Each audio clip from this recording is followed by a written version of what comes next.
So far it's been about a week and a half since Halo Infinite's reveal. Well, gameplay reveal. And after I made my video response as of Halo Infinite rant extremely worried, it's left people with the impression that I absolutely hate this game and believe that it's going to 130% suck and that there's nothing worth talking about. And while I pretty much still stand by everything I've said in that video, I don't want people to think that I don't find good things about this game. So today, we're going to discuss that. What does Halo Infinite get right, and can the game still be saved? And to answer the first question is yes. There are aspects of this game, even through the demo, that are good. Now, while I don't believe these outweigh the negatives right now, that doesn't mean that these positives don't exist. So, let's get started with what they are. Probably the earliest one I can think of is I appreciate the focus being back onto the Chief. As much as this seems like, well, no duh, Orange, we have to remember how much 343 attempted to sideline him in Halo 5. And to see a story going back to focusing on him and his struggles is something that's relatively nice and perhaps can be interesting. I also enjoyed the dynamic between him and the pilot character, as at the end of the day, it's interesting to have a character that for once is not really a stereotypical Halo character, but more of an everyman. Someone that realistically would just want to get away from all of this. And that contrast is actually pretty enjoyable. The next thing I could probably say that is a positive for this game is as much as I think the graphics in a technical sense need a lot of work with the texture pop in and all that sort of stuff, I can say that the art style is really good. I can say that the art style has that nice feeling, and it definitely does give a Combat Evolved vibe, which I relatively enjoy. And the thing is that that's kind of the theme with this entire game. It very much feels like it's going back to a Combat Evolved style Halo game, as this level is clearly meant to be reminiscent of the second mission, to the point where I would probably argue that the anti-air guns, the three, are meant to sort of represent similar to the drop points in rescuing the Marines. And the thing is that this is not necessarily a bad idea. I think what's worrying, in a sense, is more that I feel like, for one, they're not really going to understand how to diversify the levels that well, in that instead of building an open world to complement Halo's sandbox and level design, instead it feels like it's going to be the other way around, where the entire game is going to be built with this open world in mind. And I don't personally think that's a really good idea, as it's going to make the game very repetitive. But that being said, back to positives. The biggest thing that I do believe is a positive with this game, it's the fact that 343 clearly is attempting to make this go back to a sandbox-driven experience. Halo, in my opinion, has always been a sandbox game first and foremost. That's the thing that, in my personal opinion, separates Halo from pretty much every other game in the market. You compare it to a game like Call of Duty, Battlefield, Battlefront 2, all these games can have really fun mechanics and fast-paced gameplay, but the one thing that Halo has always had was how dynamic and varied the sandbox, is or was. And the thing about that is, this game trying to go back to that is a really good idea. But the thing is that they have to be ready to design the game with that mindset. And that's where I kind of get worried about it. That's where I have the worry centered around the game. But yeah, but I appreciate that they are at least trying to go back to that sandbox approach, because it feels like, in a sense, Halo 4 and especially Halo 5 were starting to kind of get away from that, and even to a lesser extent, Reach kind of was getting away from that. But I feel like a lot of this is a byproduct of the mobility or the power to the player, which unfortunately this game still has, but I will credit it's not to the same extent as before. But that doesn't change the problem with that. But that being said, I appreciate it going back to a sandbox. I appreciate that the grappling hook, instead of trying to show off how powerful it makes you as the player, instead they show off the grappling hook on how it can complement that sandbox with throwing fusion coils and pulling yourself towards enemies. And according to what I've heard as well, 343 did say that they were going to make the grappling hook be able to pull things like weapons towards you and stuff. And this is really good. This is the kind of sandbox and versatility that I believe Halo is good for, and what it should be, it's what it's known for and what it should be emphasized. So, I mean, I appreciate that. I appreciate that the levels are overall bigger than Halo 5, but like I said, how varied they are and how much variety they have is sort of another case, because that's a thing. Having an open world that's not really, doesn't give you many things to do is a problem, but that is something we'll have to figure out as it gets closer to launch.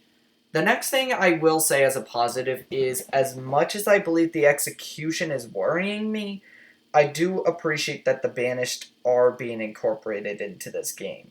I loved the Banished from Halo Wars 2.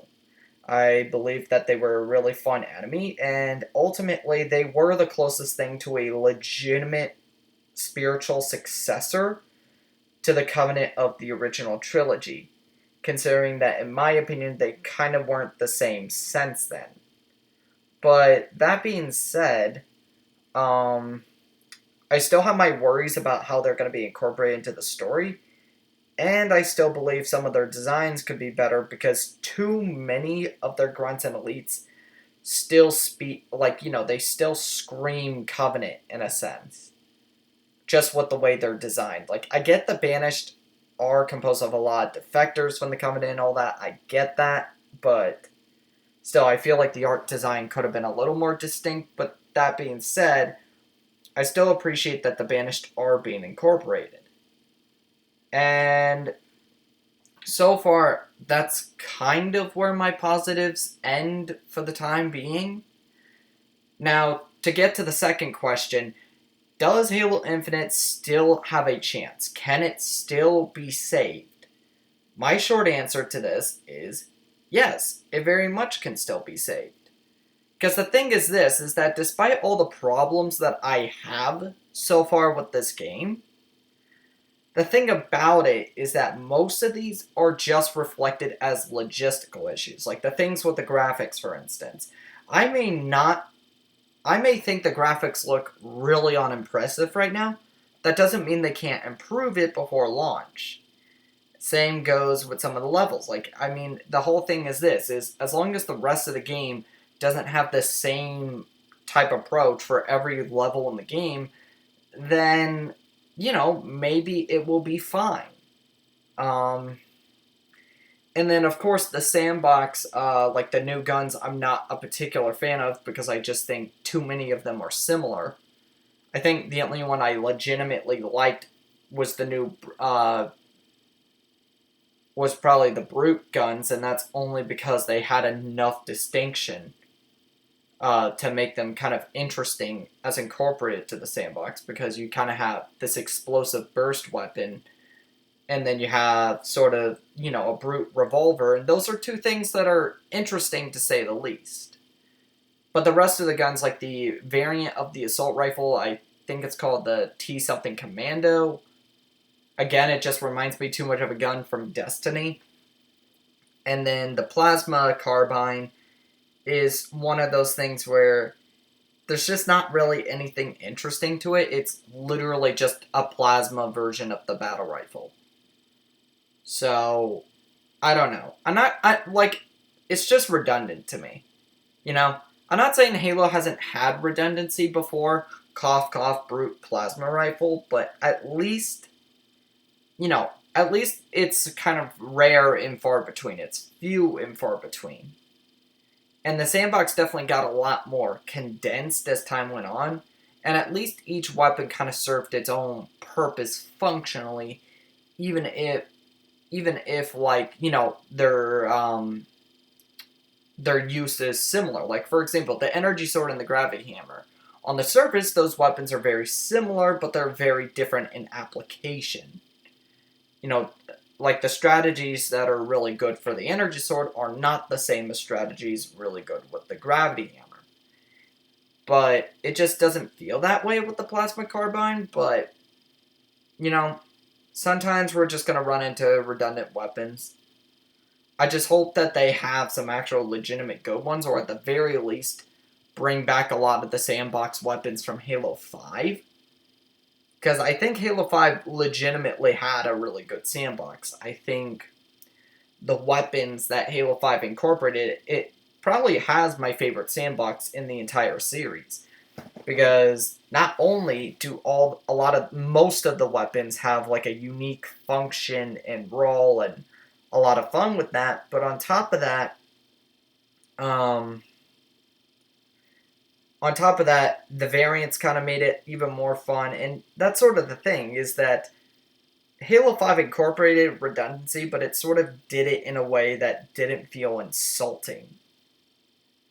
Because at least it's like, it's literally just telling you it's another version of the gun. It's not... Which, if they did, like, say, an assault rifle with slight different traits or whatever, I wouldn't be irritated about that, but just sell it for what it is. Don't try to say that it's this complete new gun when it just behaves like another version of the assault rifle or another version of the battle rifle. Like, that's just not... To me, that's not fun in a sense. But yeah, overall, I do believe that the game still has a chance. I mean, there's still a lot of good elements in here, and I'm sorry if, within my last video, I did come across as very pessimistic, and that's not because I, hate this game already and just think that everything's gonna suck, Halo's dead. It's that I can't risk, you know, I can't risk getting overhyped only to be let down a second time. And I think at this point, we have to be hypercritical because, for goodness sakes, it's like, this has been 5 years. 5 years without a Halo game. And when this is all we got, it's sort of one of those things where, yeah, that's going to leave me worried. Doesn't mean the game doesn't have good qualities. It sure as heck does, and I legitimately hope for the best of the game. But I don't know. It's just the demo didn't really give me the right impression. Doesn't mean I didn't find good things about it. Like I said, I legitimately like that they incorporate a lot of the classic elements. I appreciate that the entire game, for the most part, is being focused on the sandbox elements. Like, for example, things like a brute throwing a suicide grunt. That's a legitimate good thing. That's like a good gameplay mechanic that adds to the sandbox. Same goes with grappling fusion coils and that sort of thing. Those are really good elements that I think add to the gameplay a lot. But that being said, it has to be complementary to the levels.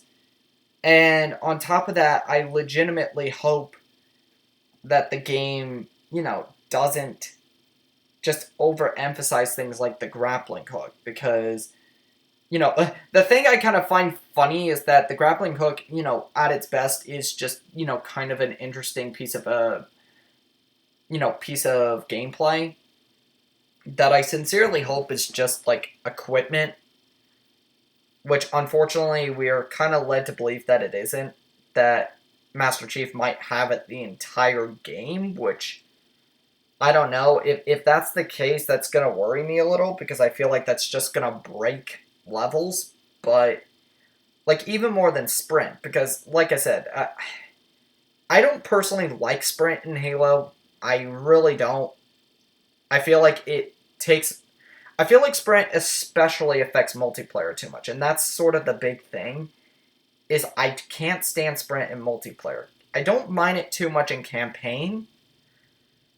So, going to the point as far as campaign is concerned, I don't really mind Sprint being there for the campaign portion.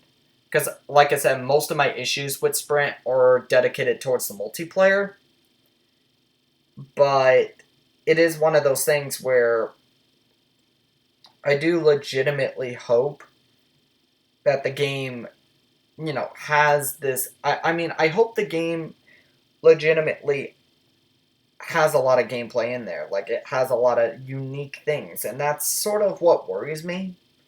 Especially when you think about it, it's just like sprint, clamber, and slide. And it's like every other game has that. It's like either commit to the classic style or you should have just stuck with sort of the modern version that Halo 5 had just because, you would have had a lot to work with. But I don't know. Honestly, most of my issues at this point do stem from the fact that I feel like 343 just keeps trying to reinvent the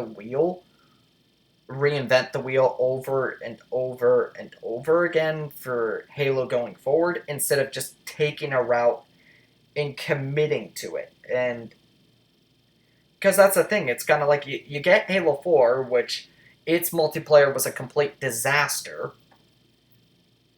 So then Halo 5 reinvents the wheel. And, it sort of has the mixed reception. Classic fans didn't like it as much.